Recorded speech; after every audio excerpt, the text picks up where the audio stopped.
De deux en un, on voit sur la couverture du livre des jumeaux, vous expliquerez quelle signification il donnait. De deux en un, on connaît deux Jacques Barrier, le médecin qui a beaucoup travaillé en Afrique, et puis aussi l'amoureux de la culture africaine. Alors, qui des deux Jacques Barrier a rédigé cet ouvrage? Bien, c'est une question auquel il n'est pas facile de répondre. Ce sont les deux qui ont écrit ce roman. Alors c'est un roman que j'ai écrit très tardivement, je n'avais jamais écrit d'histoire auparavant, de récit. C'est à 73 ans que je me suis attelé à ce travail. J'ai 35 ans de mission universitaire en Afrique, de partage avec mes collègues africains dans la plupart des pays francophones. Et après ces 35 ans, je me suis beaucoup intéressé d'une part à la guérison en Afrique, dans la mesure où il y a une médecine traditionnelle qui m'a beaucoup intéressé et qui est parfois en contradiction avec la médecine moderne, conventionnelle. Donc je me suis beaucoup intéressé à ça.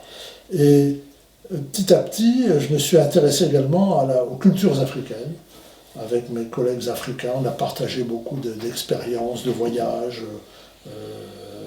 Et je me suis dit comment partager tout ce savoir avec la France, avec la diaspora. Donc je me suis attelé depuis 10 ans à faire des expositions par l'intermédiaire d'une association que j'ai créée, le Buvaka, des expositions sur l'Afrique, sur les cultures et civilisations africaines.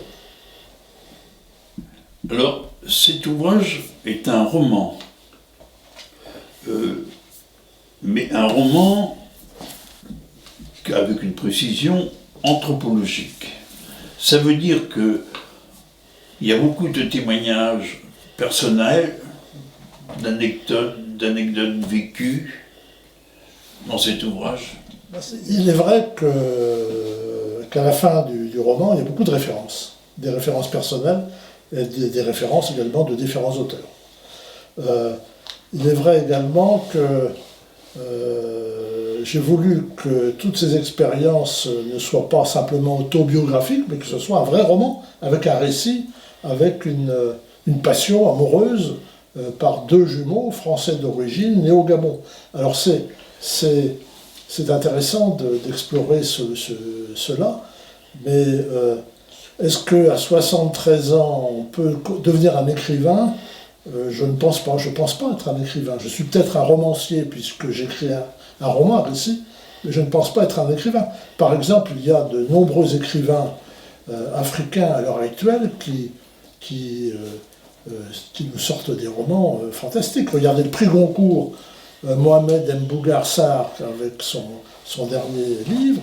Quand on regarde Alain Mabankou au Congo, avec ses multiples livres qui ont eu un succès international, quand on regarde Felwine Sarr, quand on regarde David Diop, enfin tous ces écrivains-là sont eux susceptibles d'écrire des vrais romans sur l'Afrique. Moi, c'est mon regard. C'est un autre regard. C'est le regard d'un amoureux de l'Afrique. Je reviens un peu aux jumeaux et à cette statue-là. Elle a un sens, cette statue?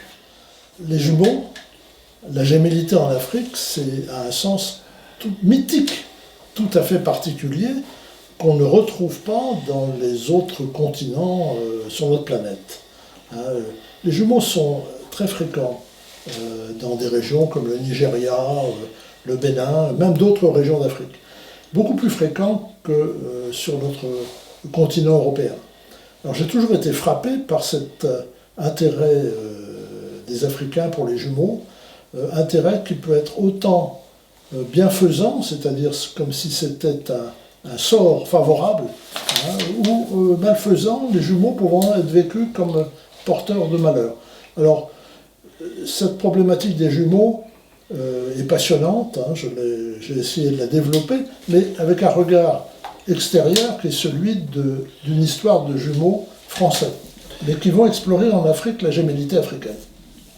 Alors, je m'adresse un peu aux médecins aussi quand même. Cet ouvrage a été commencé il y a 3 ans maintenant, et puis il y a eu le Covid. Est-ce que le Covid est un personnage du roman aussi?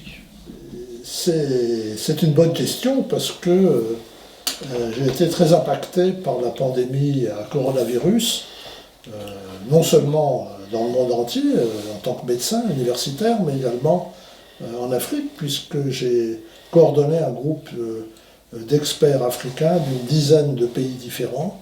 Nous avons travaillé en effet sur les conséquences psychosociales de cette pandémie dans les populations africaines où, entre nous, il n'y avait pas de confinement, c'est l'économie informelle. Bon. Alors j'ai travaillé là-dessus, puis je me suis dit, mais le roman que j'ai écrit en 2019 ne pouvait pas ne pas tenir compte de cette pandémie, et donc ça a complètement modifié l'histoire. Il lui a donné un sens très très particulier et très actuel, que je laisse le lecteur découvrir, puisque le final du récit en dépend étroitement.